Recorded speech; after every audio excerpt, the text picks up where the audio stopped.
Commonwealth games నిర్వహణను అవినీతిమయం చేశారు కల్మాడి. తన వాళ్లకు కాంట్రాక్టులు కట్టబెట్టడం దగ్గర నుంచి క్రీడా పరికరాల కొనుగోళ్ల వరకు అంతా అవినీతి. ఒక్క మాటలో చెప్పాలంటే అంతర్జాతీయంగా దేశం పరువును కల్మాడి అండ్ టీం తీసేసింది.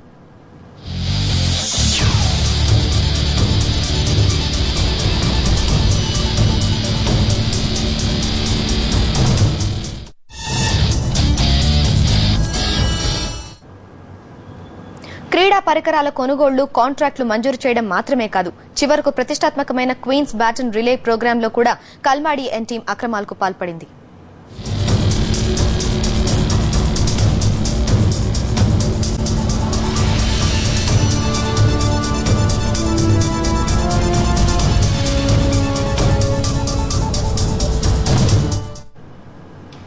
ఈ ఉదయం సీబీఐ ప్రధాన కార్యాలయానికి సురేష్ కల్మాడి వచ్చారు. కామన్వెల్త్ గేమ్స్ స్కామ్ కు సంబంధించి అనేక సందర్భాల్లో స్వాధీనం చేసుకున్న కీలక డాక్యుమెంట్లపై అధికారులు కల్మాడిని ప్రశ్నించారు. అనంతరం ఆయన్ను అరెస్ట్ చేశారు.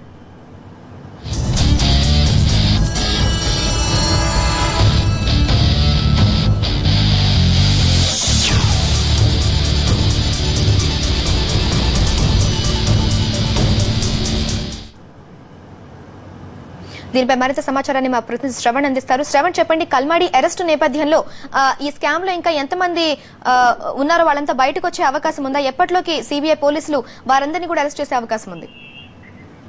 దివ్య, ఈ రోజు ఒక కీలకమైన అరెస్ట్ జరిగిందని చెప్పొచ్చు. కామన్వెల్త్ గేమ్స్ విషయంలో భారీ కుంభకోణం జరిగింది అన్నది ప్రచారం జరుగుతుంది. షుంగ్లూ కమిటీ కూడా ఈ మేరకు నివేదిక ఇచ్చింది. సివిసిలో ఆ మేరకు వివరాలు బయటపడ్డాయి. సిబిఐ ఇన్వెస్టిగేషన్ లో కూడా బయటపడ్డది. సో ఎట్టకేలకు దీనికి దోషులు ఎవరు అన్నది దాదాపు ఫైండింగ్స్ జరుగుతున్నాయి. ఒకరొకరిని అరెస్ట్ చేస్తున్నారు. ఇప్పటికే ఆర్గనైజింగ్ కమిటీకి సంబంధించిన వ్యక్తులను అరెస్ట్ చేశారు. కానీ ఇంకా చాలా పెద్ద ఆరోపణలు ఎదుర్కొంటున్న వాళ్ళపై మాత్రం ఇంతవరకు ఎలాంటి దృష్టి సారించలేదు. సురేష్ కల్మాడి ఒక పెద్ద ఫిష్ అనే చెప్పొచ్చు. ఈ మొత్తం వ్యవహారంలో అతి పెద్ద సూత్రధారిగానే చెప్పొచ్చు. ఆయన కాకుండా ఢిల్లీ డెవలప్మెంట్ అథారిటీకి సంబంధించిన వ్యక్తుల పైన అభియోగాలు వచ్చాయి. ఢిల్లీ ముఖ్యమంత్రి పైన కూడా నిర్లక్ష్య వ్యవహారం కానీ ఇతరత్ర ఆరోపణలు వచ్చాయి.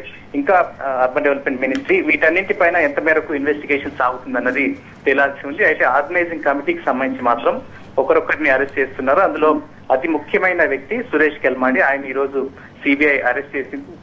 మిగిలిన కన్స్ట్రక్షన్ యాక్టివిటీలో జరిగిన అక్రమాలు కానీ అత్యధికంగా వాటిని అంచనాలను పెంచి కాంట్రాక్ట్లు ఇవ్వడము, దాంతోపాటు ఎంఆర్ సంబంధించిన వ్యవహారం, వాళ్ళపైన ఎంతవరకు యాక్షన్ ఉంటుందన్నది చూడాలి.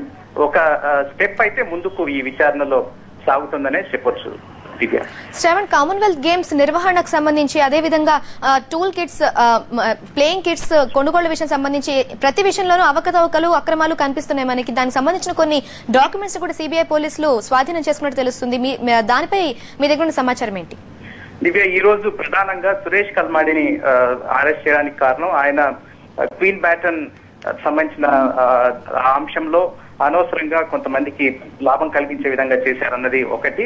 మరొక అంశం ఏంటంటే కొన్ని స్టేడియంలలో ఏర్పాటు చేసే కిట్స్ విషయంలో కావచ్చు, వివిధ పర్చేజెస్ విషయంలో కావచ్చు, ఏకపక్షంగా ఆయన వ్యవహరించారు.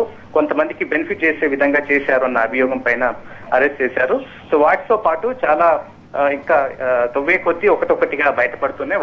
వాటన్నింటినీ సిబిఐ దాదాపు ఒక అంచనాకు వచ్చింది. ఎక్కడెక్కడ అనుమానాస్పద ట్రాన్సాక్షన్స్ జరిగాయన్న దానిపైన సిబిఐ ఒక అంచనాకు రావడం వల్లే సిబిఐ సురేష్ కల్మాడి లాంటి వ్యక్తిని అరెస్ట్ చేసింది. Suresh Kalmadi Indian Olympic association ఆయన ఒక రారాజులాగా వెలుగు వెళ్ళాడు. ఆయన నన్నెవరు తొలగించలేరు అని గట్టిగా ధీమాగా ఉన్న వ్యక్తి. ఆయన్నే ఈ రోజు చిక్కుకుపోయారు. 2010 కామన్వెల్త్ గేమ్స్ ఒక పెద్ద ప్రైడ్ తీసుకొస్తుందన్నారు. అది కాస్త ఆయనకు ఒక పెద్ద దెబ్బగా మారిపోయింది. ఇక ముందు ముందు ఇంకా ఎన్ని అరెస్టులు అవుతాయన్నది చూడాలి. ఇది తను స్పోర్ట్స్ పర్సనే కాకుండా కాంగ్రెస్ పార్టీకి సంబంధించిన ఎంపీగా కూడా ఉన్నారు. కాంగ్రెస్ పార్లమెంటరీ పార్టీ సెక్రటరీగా ఉన్న వ్యక్తిని కాంగ్రెస్ తొలగించింది. ఇప్పుడు ప్రస్తుతం కాంగ్రెస్ పార్టీకి సంబంధించిన ఎంపీగా ఉన్నారు. ఇంకా చాలా మంది పొలిటికల్ పర్సనాలిటీస్ ఇందులో ఇన్వాల్వ్ అయినారా లేదా అన్నది ఇప్పుడు తేలాల్సి ఉంది. శ్రవణ్, ప్రస్తుతం కల్మాడియా కాకుండా ఇంకా చాలా పెద్ద పెద్ద వాళ్లే దీనిలో ఇరుక్కున్నారన్న ఆరోపణలు కూడా బీజేపీ చేస్తుంది. సో ప్రస్తుతం సిబిఐ అధికారులు వాళ్ళని కూడా పట్టుకునే అవకాశం ఉందా?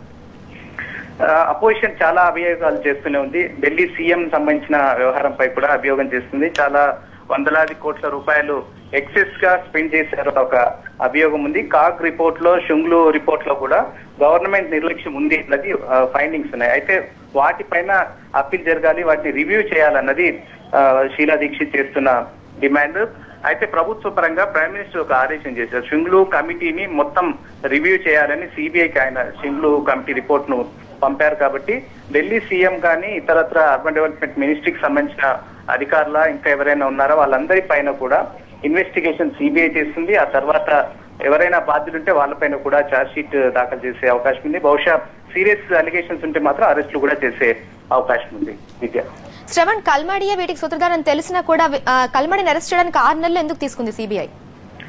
ఇప్పటి వరకు అంటే ఒక్కొక్కటి బయటపడాల్సి ఉంది. ఇంగ్లాండ్ వెళ్లి కూడా ఇన్వెస్టిగేషన్ చేశారు. సిబిఐ కేవలం అభియోగాలను ఆధారంగా చేసుకుని వెంటనే అరెస్ట్ చేసేందుకు ఆస్కారం ఉండదు. ఒక ఎంపీ లాంటి వ్యక్తి, ఆయనను అరెస్ట్ చేయాలంటే పూర్తి పక్కా సమాచారం ఉంది, ఎవిడెన్స్ ఉంటే మినహా అరెస్ట్ చేయడం సాధ్యం కాదు. ఆయన క్రింది స్థాయి వ్యక్తులను, పార్లమెంట్ సభ్యులు కానీ ఒకరిద్దరిని ముందుగానే అరెస్ట్ చేశారు. కానీ ఎంపీగా ఉండి ఒక హై ప్రొఫైల్ వ్యక్తిగా ఎంతకాలం, దాదాపు 30 సంవత్సరాలు ఇండియన్ ఒలింపిక్ అసోసియేషన్ కు రారాజుగా వెలిగిన వ్యక్తిని అరెస్ట్ చేయాలంటే పూర్తి స్థాయి ఎవిడెన్సెస్ అవసరం ఉంటుంది. దాంతో పాటు పొలిటికల్ బ్యాకప్ కూడా ఉంది. అయినప్పటికీ ఆయన పైన పూర్తి ఎవిడెన్స్ సేకరించిన తర్వాతే అరెస్ట్ చేశారు. కొంత ఆలస్యమైనా సరే కల్మాడి కాంగ్రెస్ కు చెందిన ఎంపీ కావడం వల్ల ఇంత జాప్యం జరిగిందా?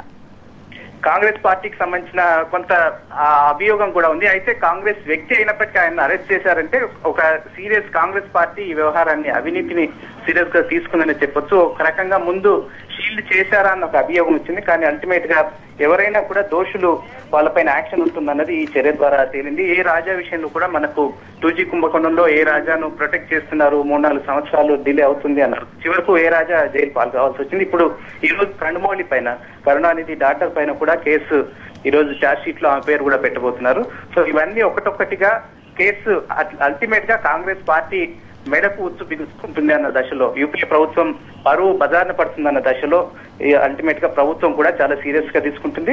ఎవరెవరు దోషులు ఉన్నారో వాళ్ళందరి పైన యాక్షన్ తీసుకునే ప్రాసెస్ పెట్టిందనే చెప్పొచ్చు. Divya, thank you Shravan. Flying to Hyderabad, Bangalore or Chennai? Book your flights at 9flights.co.uk. Cheapest ferries guaranteed.